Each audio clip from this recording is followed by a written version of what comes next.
Kamakura-kun? His head angled slightly towards her. A gesture she'd learned was his acknowledgement of her calling his name. It had now been a few weeks since her awakening. They'd finished another physical rehab session, and the muscles in her limbs burned almost painfully.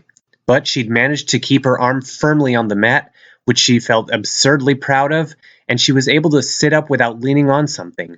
They'd be trying standing next, as well as holding objects. She was resting against the wall behind her, watching as he typed something into his laptop on the other side of the room. It seemed he was always on that, or his phone, when he wasn't helping her. Chiaki was a bit curious what he did on it, and made a mental note to ask him later. Will you tell me what happened to you now? I mean, I know you say you aren't Hinata-kun, but I'm still not entirely sure how... She made a fruitless gesture in his direction with her arm. Well, how you happened. She'd slowly begun getting a clearer picture of how things were. Her friends had graduated, then faked their deaths. Something to do with Hope's Peak shutting down? He'd been frustratingly vague about that. Yukizome-sensei had apparently gone back to working with her boyfriend. Now she was out of ways to stall. The only way to progress the story was to bite the bullet. While she hadn't forgotten about his scarce hints as to the world's state, she'd just decided it wasn't important at the moment. It was hard to worry about what might have happened to the world when you couldn't even feed yourself. And frankly, if she wasn't ready for the truth of Kamakura-kun's connection to Hinata-kun, there was no way she'd be ready for the truth of whatever happened to the world. He was silent, and she tried to determine whether this was one of his "I'm silent because I'm not going to answer" silences, or one of his "I'm silent because I'm just taking my time responding" silences. He was so taciturn it could have been either, really. Evidently, it was the latter this time. In his usual monotone, he began. To gain entrance to the reserve course, one must normally pay an extraordinate amount of money. However, Hinata's parents could not afford the tuition fees, so he was instead allowed on a special scholarship. In exchange for being permitted to attend, he would need to comply with a certain secret project when the board was ready. Chiaki already didn't like where this was going. Secret projects never ended well in video games. A stone had dropped in her belly, and she shifted, feeling dread and uncertainty well up within her. Still, she forced herself to pay attention. Eventually, the time came for him to pay his dues or drop out of the reserve course entirely. He chose the former, and so the Kamakura project began. Over the course of the next 6 months, all traces of Hinata's personality, memories, emotions, thoughts, and hobbies were systematically erased. Once the vessel was empty, the scientists poured every talent they could into it, creating me. After my birth, I was put through various tests of my abilities.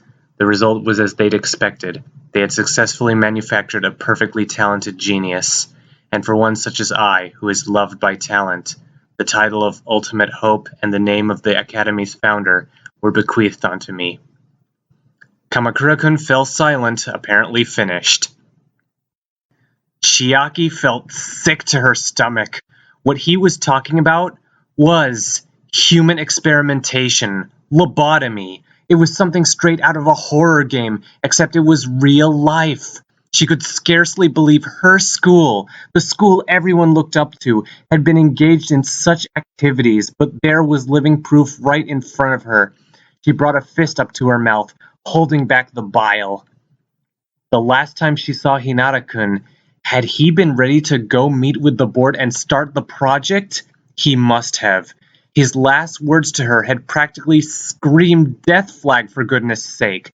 Why hadn't she seen that he was about to do something rash, that he was saying goodbye? As his best friend, she should have known. Somehow. I failed him. Her next thought wasn't much better. If I'd told him how much he meant to me, would he have gone through with it? Could I have stopped him? This was why real life needed save files, so she could go back and reload and fix everything. The Ultimate Gamer ducked her head, blinking back tears. That's just... I have no idea what to say. I'm sorry. Your apology is meaningless. What happened, happened, and you had no part in the events. The first sentence stung, but from the second, she guessed he wasn't really angry. It didn't do much to stop the miserable feeling churning in her stomach, though.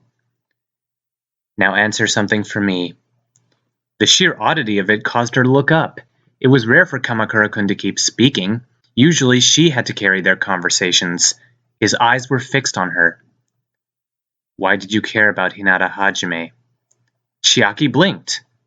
Huh? He was not particularly wealthy or strong or smart. He was just an ordinary, unremarkable boy. Someone like him was far beneath you. So why did you care about him? That's not true! Her outburst seemed to surprise him, if the marginally raised eyebrow was any indication. But how could she not yell when he was talking about his past self, about Hinata-kun, so dismissively? Chiaki looked down, realizing her hands were shaking. She forced them to still. Hinata-kun may not have had talent, but that doesn't mean he was beneath me. Doesn't it? Hope's Peak was a reflection of the world, built on a caste system where the talentless mass of the reserve course existed solely to support the elite main course. Only the talented excel and make history. What else can the talentless possibly offer? Friendship. Hope. She closed her eyes, recalling green irises and a sad, bitter smile. Hinata-kun, no, he didn't excel in any particular area, but he still had so many good qualities. He was kind and honest and hardworking. He reached out to me before anyone else. Before him, I hadn't met anyone who didn't give me strange looks for being so into my games.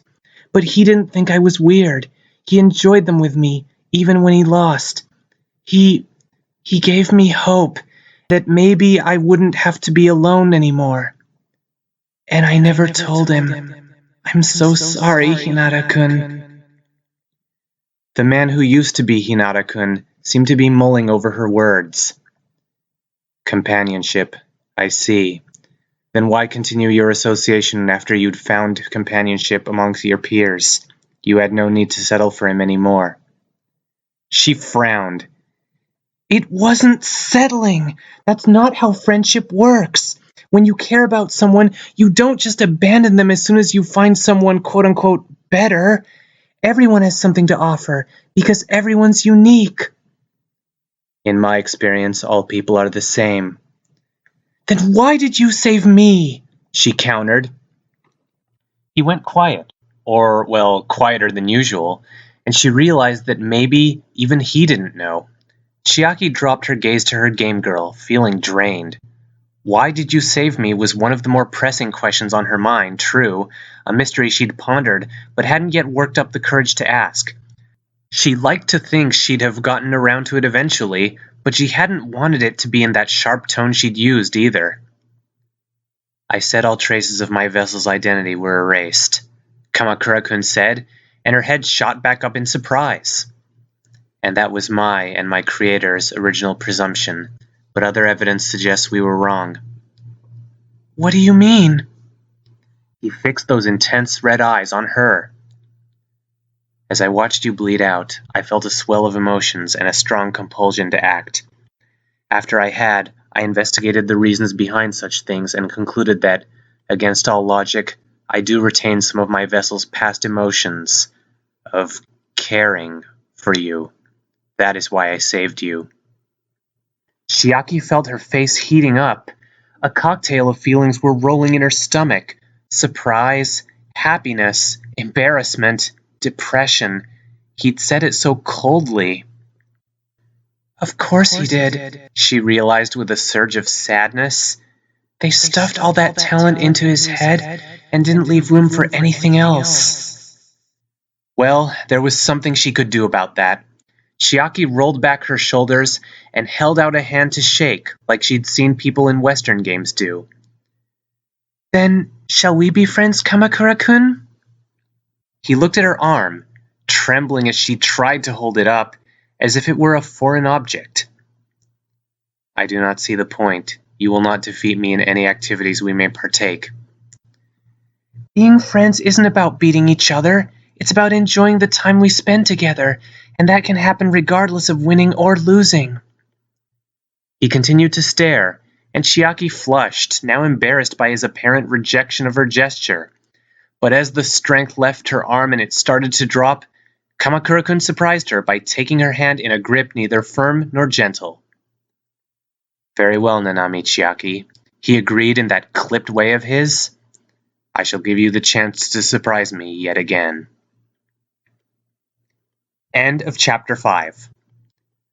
Author's note: in a lot of shows, waking up from a coma is an instant thing with no repercussions.